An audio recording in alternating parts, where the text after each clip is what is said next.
So, if you notice, the whole aim of this particular training in concept is basically to give you an introduction, some kind of a flavor of what AP and AP concepts are. And then also at the same time, an epidemiologist must be able to analyze their own data. Not just their own data, but to analyze data and make some meaningful conclusions from them. That is why you're seeing we are really combining both the practical aspect and the theoretical grounding. Sorry about this morning. I know it was a slightly heavy class. I've seen some guys who are eating 4 mandazis just to make up for the loss of energy. But I can assure you that was the last of the worst classes. The rest is a little bit easier. We decided, based on the feedback we got on Monday, to try and adapt our teaching and our approaches to the needs of the participants. So the code from yesterday, we will continue with it as we introduce some concepts, so in terms of the data analysis and stuff, and then as we build on it, we can work on different stuff. That code came from a what kind of a study? That data. A what? Cross-sectional. Now, the interesting part of it is that study was designed as a 2-arm RCT. This data is at baseline. What do we mean by at baseline?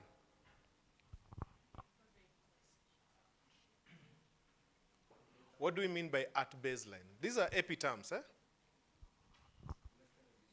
Sorry? Collected at the beginning of the study. What is so special about at the beginning of the study? In an RCT sense. We had Dr. Kuranga yesterday talk about RCTs, right? What does at baseline mean? Before the intervention. What is an intervention? So it's an AP class, remember? So I told you, English and AP go together until they differ in meaning. And also at the same time, they agree in meaning. We have seen in the morning, given means a different thing, right? And or can mean different things. So what's an intervention in RCT? The treatment. What do you mean by the treatment? The intervention. So we are now playing chicken and egg. So, so if you are going to provide, let's say, counseling to a family or mass administration of a drug, let's say antihelminthic, right? Is that a treatment or an intervention? Right? Hello? Is that a treatment or intervention? Yeah, so at baseline means before all that is done, where you're trying to get some kind of information about the arms you're working with. And so you can treat that data as a little bit kind of cross-sectional depending on what you calculated. We did sample size calculation for cross-sectional studies, right? It's dependent on what? Hello? Interaction. Prevalence. And what? Let's start from basics. Why are you forgetting things? We took a lot of time on it. So the cross-sectional studies, we calculated sample sizes, right? Based on what? Confidence level and prevalence and? Yeah? The Z statistic. It's basically a statistic at 95% confidence interval or 90% or 80%, and that gives us the precision. So, what factors can change the sample size in a cross-sectional study? The prevalence, Wait, nataka tuende haraka tuende lunch. We are taking too much time repeating something you've done, yeah? The design, which is what? The design effect. What else? Sorry? The cost, what else? The response rate. Sawa. Remember the J?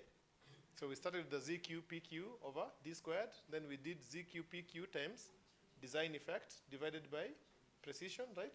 Then we did Z squared PQ def divided by J times D squared. J was the response rate. So those are things to remember because they do change your sample size. Now, kodi ya jana, kuna watu bado wako H12 kina purity.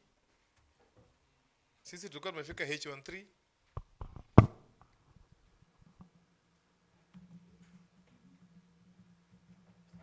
Today lunch is at 1. If you want to continue, you can follow us at 2. So there's two codes. There's what we shared today,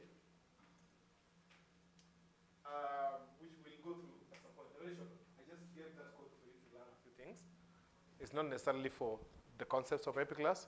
What we are covering today is actually the most important one. So we will go through it baadaye. Let's cover a little bit of the yesterday's code. Kuna mwenye kompyuta yake ilizima between yesterday and today, which means you need to rerun what? You need to rerun the packages and to rerun the code up to H13. Oh, sorry. Fungua vitu zenye ziko.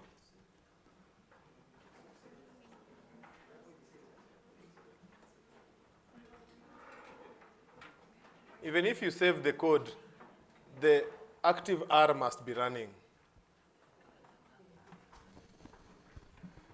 It was called cross-sectional data, isn't it?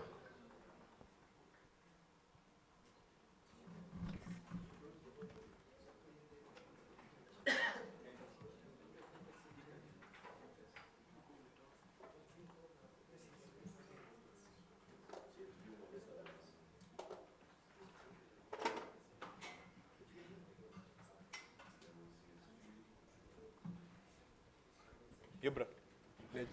Oh, safi.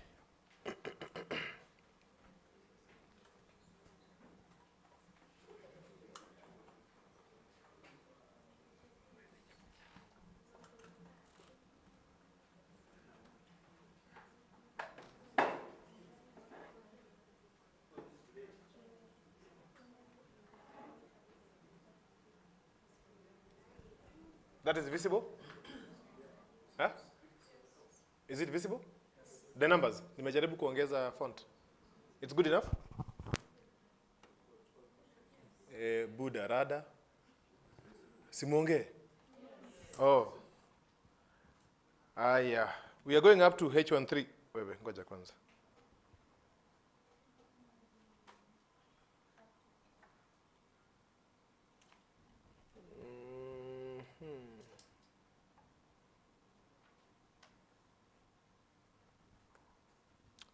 Okay, so when you get to that, the separate line is found in tidy R. Make sure you run that so that that can run.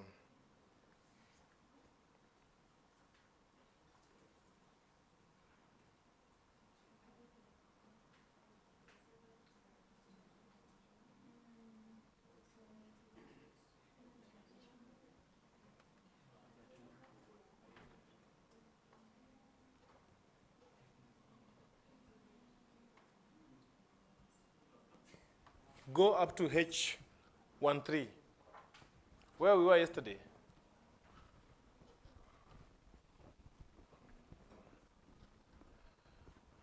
I want us to be interactive so that when they mbio kidogo, we have a long line. Okay, if you look at that code is a lot of lines. Some of them are just things we can move through, but yeah, there's a lot of stuff in there. So, who is not at H13? 1 minus prevalence. Hey.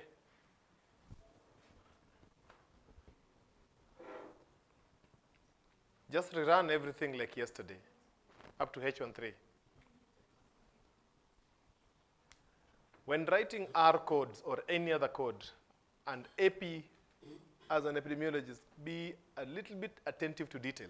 So, it helps in terms of being able to kind of think through what is happening.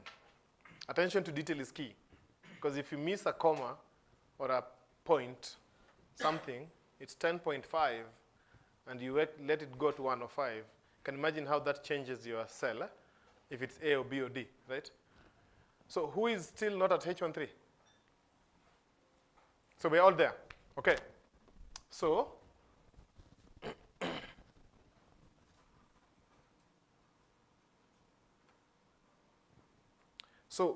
here we use the example of mutating across. So let's say we have 10 columns that have 0, 1, right?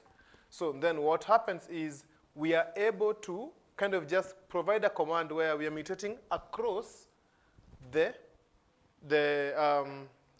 columns from 0, 1 to whatever we want. It can be yes, no, it can be low, high, it can be something else.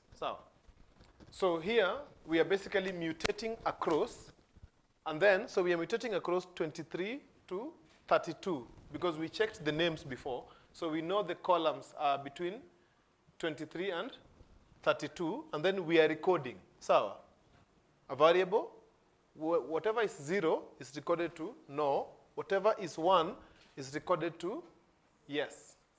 Are we clear up to there? Then, because we already, so we created a new data set called H13. You'll notice I'm creating data sets when I modify. So I'm not just modifying the original one. That way, if there's an error somewhere, I just need to come back here and correct it. I don't need to go back way up that side. Safi? So here, what we are doing is we are categorizing child's age in months. So can you just highlight this portion up to here and run it? Just the H13 and child age in months, not the whole code. Just highlight that part. Just highlight this part. I want to show you something a little bit into that. Just this part, H13 and child age in months.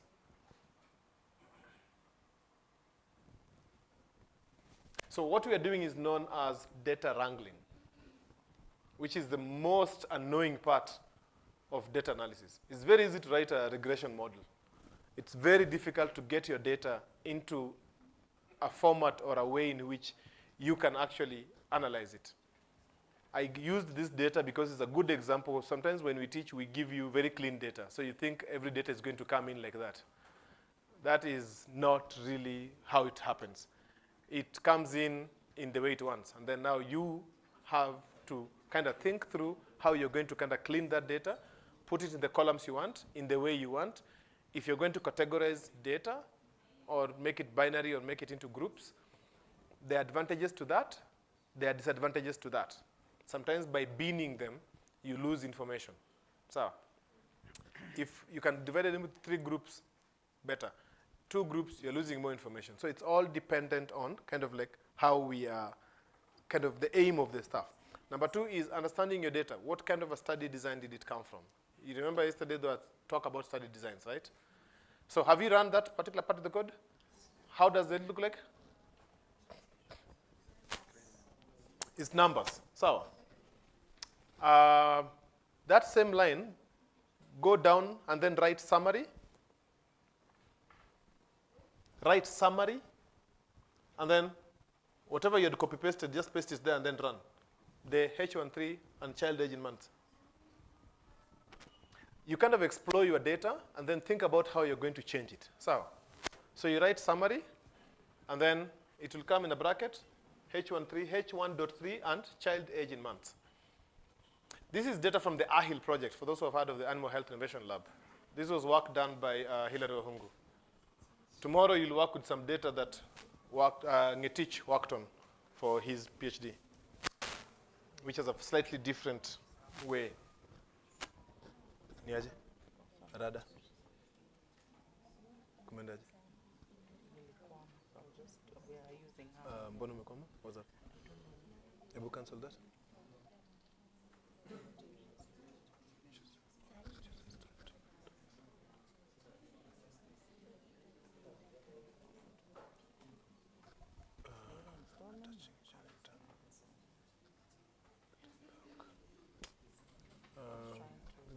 Go back up. Tramka. So you're able to run that. You're able to run that. Songa. Deployer. Okay. So you install Zote. Oh, okay. Do you have a way you can use?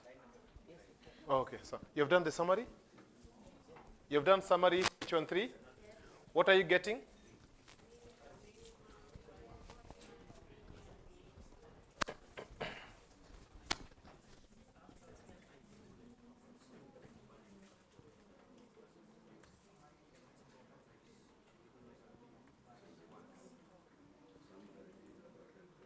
So,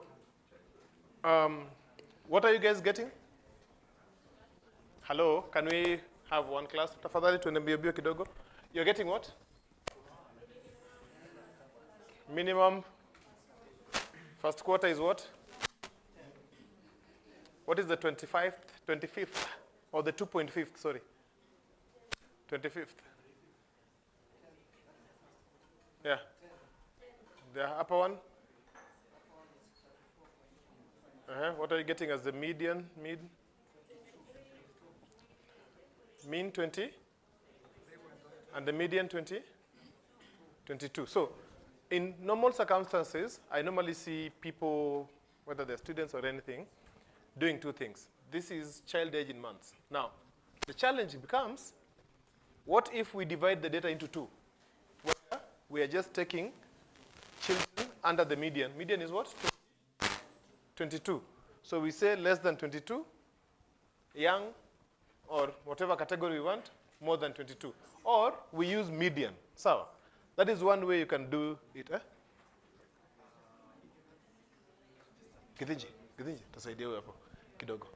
So we can use either mean or median. Mnanipata? Now, we decided on a different thing. And partly is because we wanted to see 48 months is how old? 48 months is 2 years, right? 0 to 5 months, is that child weaned or not weaned? 48 months is 4 years. 0 to 5 months, is just that child weaned or not weaned? When you're thinking about animal source foods within a pastoral community, would you want to know a little bit about some of the critical development phases? How do you get those critical development phases? Hey, we are designing a study. We now have the data, but the design of the study is now we are trying to interpret the data. Where do you get age categorizations in the world for nutritional status of children? As an epidemiologist, you need to know what are your references. So what will be your reference here? That is why we decided we work with one data set so that you see how we are reasoning as we move, so that when you give your second data set, you can now reason through it. So what will be your reference for nutritional recommendations for children of different ages? The WHO. Yeah. So we got the categorizations from WHO. If you get time, you can read some of those papers. The methodology is in there. So the code we ran, we divided them into 0 to 5, 6 to 23, 24 to 35, 36 to 48, and then over 48. That is based on the WHO categorization. So run that code, H13 and child age. Now, remember, kabloran, kidogo. Remember, we have less than equal to 5. So that means 5 and below. We call it 0 to 5. So then we have more than 5, and remember the notation, less than or equal to 23. We call it 6 to 23. That means from 6. This is 0 to 5. Greater than 5 means we are not starting at 5. We are starting from 6. 6 to equal to or less than 23, which means you're going up to 23. That's why we get the 623. Same thing, more than 23 means 24, and it's important to remember that. Otherwise, your bins will be overlapping. And that's the time when you send a paper, somebody tells you some of your confidence intervals are overlapping. That will come from that error. So run that, and then press the up bar. Hello? Umeranio? Atibado?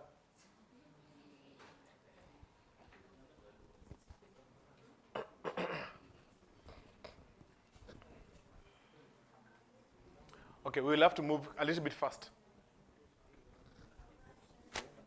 We'll have to move a little bit fast, please, because we have a lot of stuff, and there's a place I want us to stop by before for lunch. You have run that, and then finger tab up, the up tab, twice to bring back the original code. The summary, yeah? You have the summary? Yeah, run that.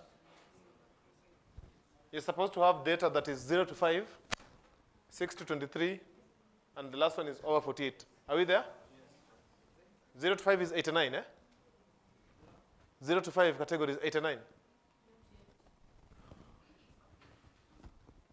Not yet, Wapi? Who? Nani amsema not yet?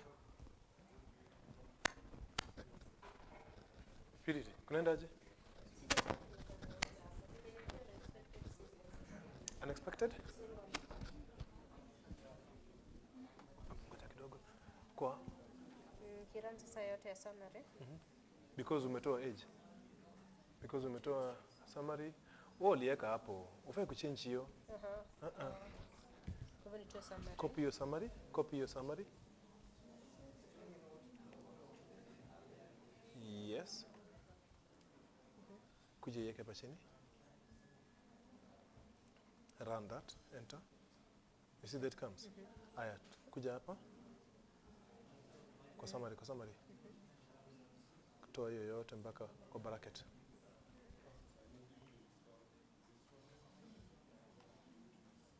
Toa hiyo bracket. Toa hiyo bracket. Aya, control run that. No, you can run it from anywhere, hata ikiwa katikati.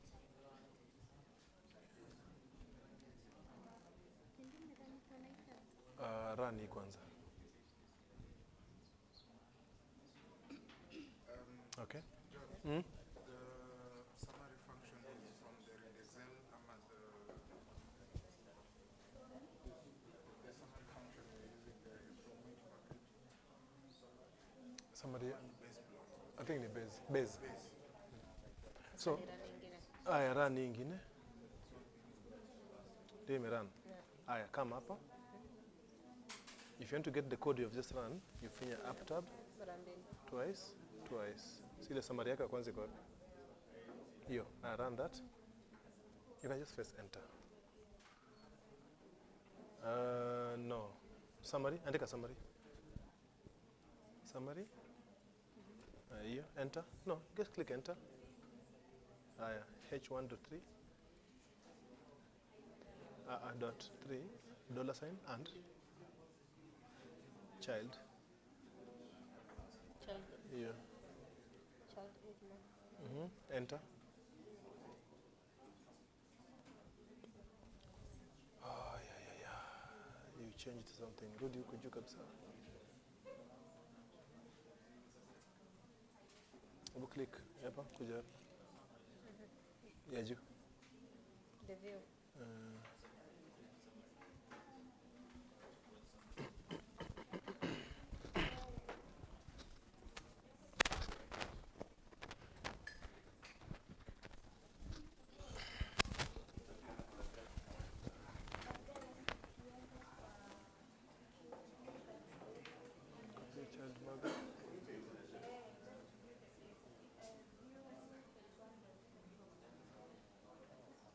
Where's the child age? Let's see.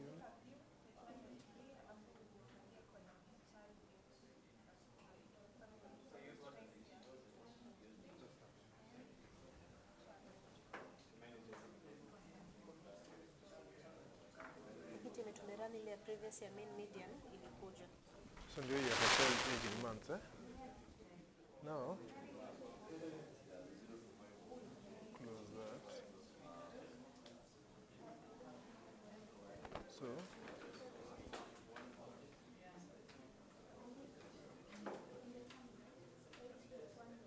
I think I have an idea what's happening.